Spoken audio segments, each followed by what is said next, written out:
Student, ये Kirchhoff law पे एक वीडियो है।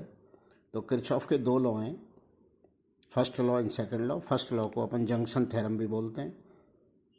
फर्स्ट लॉ ये करंट के बारे में है और सेकंड लॉ पोटेंशियल डिफरेंस के बारे में। फर्स्ट लॉ अपने से ये कहता है कि कोई अगर जंक्शन है तो उस पर algebraic sum of the current से जीरो। इसका मतलब ये है कि अगर इन दो पाथ से करंट आ रहा है और तीन में जा रहा है तो दो से जो करंट आया तीन में वही गया होगा। मतलब अगर इनकमिंग करंट को पॉजिटिव और आउटगोइंग को नेगेटिव ले लें तो इनका एल्जेब्रिक सम जीरो है। मानो कोई से 2 एम्पियर आया, इधर से 3 आया, 5 एम्पियर, इधर एक गया, इधर एक गया, तो इधर 3 गया होगा क्योंकि 5 आया था तो 5 ही जाएगा। तो जैसे आप समझो कहीं पर भी ये 5 पाथ हैं, यहाँ से तो 2 से इंसान आ रहे हैं और 3 में जा रहे हैं, तो 2 से जो इंसान आ रहे हैं और 3 में वही जा रहे होंगे। तो बड़ा सिंपल सी बात है, incoming current is equal to outgoing currents. मतलब इनकमिंग को पॉजिटिव ले लो, आउटगोइंग को नेगेटिव ले लो, तो उनका एल्जेब्रिक सम जीरो कर दो। अब सेकंड लॉ क्या कहता है? सेकंड लॉ इस तरह से है कि हम कोई क्लोज सर्किट लें तो उसमें algebraic sum of the EMF, जैसे बैटरी है और रेजिस्टेंस के अक्रॉस पोटेंशियल ड्रॉप IR होता है। करंट की डायरेक्शन में पोटेंशियल डिक्रीज होता है, करंट की अपोजिट डायरेक्शन में इंक्रीज होता है। तो algebraic sum of the EMF and potential drop across the resistances in A close circuit. मतलब जहाँ से गए वहीं लौट के आना है। जैसे अपन छत पे एक तरह से सीढ़ियों से गए और दूसरी सीढ़ियों से वापस आए, तो जितना अपन छत पे गए उतना ही वापस आए होंगे। तो ये तो है नहीं कि जितना गए उससे कम आए हों, तो उस पॉइंट पे आना है, तो जो गए उतना ही वापस आए होंगे।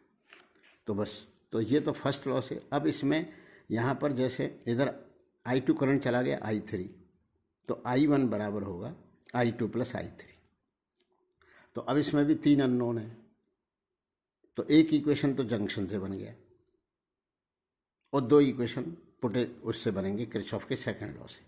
किरचॉफ का सेकंड लॉ क्या कहता है? Algebraic sum of the EMF and potential drop across the resistances. और अगर आगे कैपेसिटेंस पढ़ोगे तो अक्रॉस कैपेसिटेंसेज, अक्रॉस इंडक्टेंसेज इन ए क्लोज सर्किट, वहीं लौट के आना होगा, इज जीरो। अब देखो, इसको लगा के बताते हैं।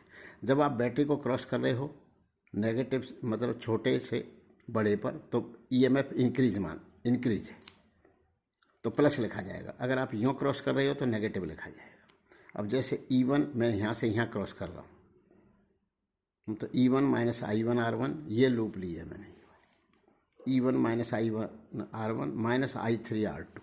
तो यहीं आगे लौट के, अब यहाँ पर कोई ड्रॉप नहीं है क्योंकि यहाँ पर बीच में ना कोई रेजिस्टेंस है ना बैटरी है, तो जहाँ से अपन गए थे वहीं लौट कर आगे, बराबर जीरो। दूसरा, यहाँ से बना लो, इसको क्लोज सर्किट ले लो, तो I3 R2 ये पॉजिटिव लिखा जाएगा क्यों? करंट के अपोजिट चलना है। तो I3 R2 माइनस, ये करंट की डायरेक्शन में चलना है, माइनस I2 R3।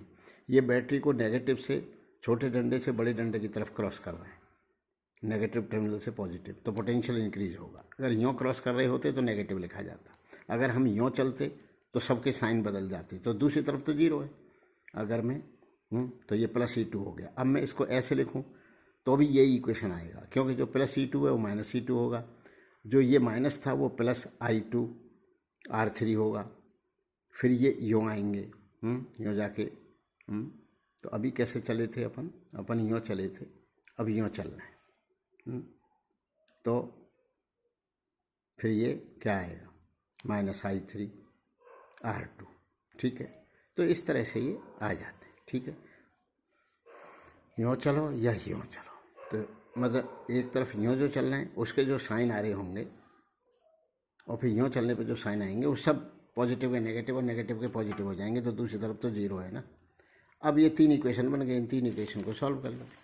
अब आता है एक थोड़ा सा एक एग्जाम्पल ले लेते हैं। अब अपन देखते हैं कि बैटरी ले लेते हैं, ये 10 वोल्ट की, ये 1 ओम रेजिस्टेंस है, ये 2 ओम है, ये 3 ओम है, ये 4 ओम है, ये 5 ओम है, ये 6 ओम है। अब हम यहाँ पर ये जंक्शन पॉइंट लिया, तो यहाँ पर मान लिया कि इधर करंट गया I3 और इधर I2, नहीं क्या माना है अपन ने? I1 और I2, तो इधर I1 प्लस I2 हो जाएगा। तो अपन ने क्या लगा दिया?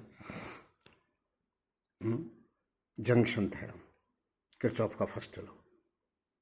अब क्या हुआ? ये I1 आ रहा है और मान लिया जाए इधर I3 गया, तो I1 में से I3 चला गया, तो इधर क्या जाएगा? I1 minus I3। तो यहाँ पर एक जंक्शन थ्योरम लगा दी। अब ये I2 है और ये इधर से I3 आया, I2 और I3 आए तो इधर क्या जा रहा होगा, I2 + I3। तो यहाँ पर जंक्शन थ्योरम लग गई, किरचॉफ का फर्स्ट लॉ।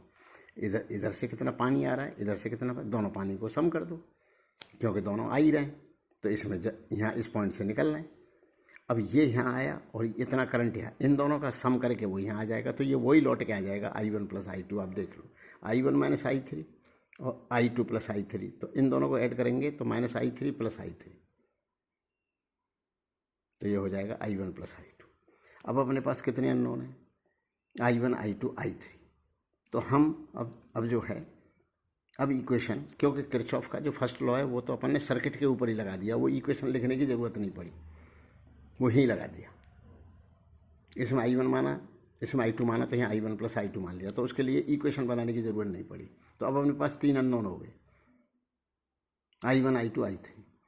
अब अपन ये एक लूप लेंगे, ये क्लोज सर्किट, इससे अपन किरचॉफ का सेकंड लॉ। तो देखो यहाँ से यहाँ गए पहले अपन, तो 10 इंक्रीज हो गया, फिर 1 ओम को क्रॉस कराए तो IR होता है, voltage drop across resistances. Current की डायरेक्शन में नेगेटिव लिखा जाता है, तो करंट की डायरेक्शन ये है I1 + I2।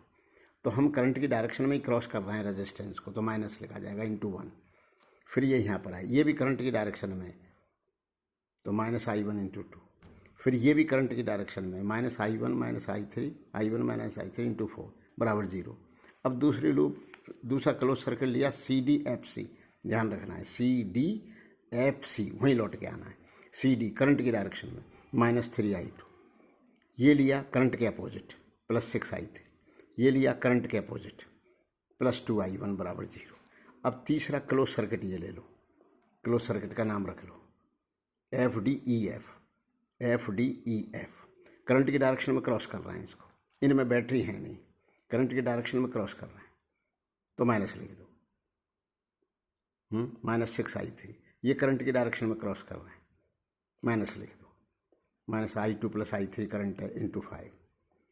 ये करंट के अपोजिट कर रहे हैं, तो प्लस लिख दो, ×4 रेजिस्टेंस का मल्टीप्लाई कर दो बराबर 0। ये 3 लीनियर इक्वेशन, इनको सॉल्व कर लीजिए, I1 I2 I3 के मान आ जाएंगे। फिर हम इसमें और भी चीज़ पूछी जाती हैं, बताओ इसके अक्रॉस पोटेंशियल ड्रॉप क्या है। तो जब करंट इसका आ जाए I1 × 2 कर देना, अगर ये माइनस ये पूछा जाए तो प्लस कर देना, क्यों करंट और ये और करंट की डायरेक्शन में माइनस होता है, तो ये हायर आए, जो भी आएगा विद साइन मल्टीप्लाई आपको करना है। तो ये किरचॉफ लॉ के ऊपर था वीडियो। इसको अगर आपको ठीक लगा हो तो इसको लाइक करो, सब्सक्राइब करो और अपने फ्रेंड्स को भी बताओ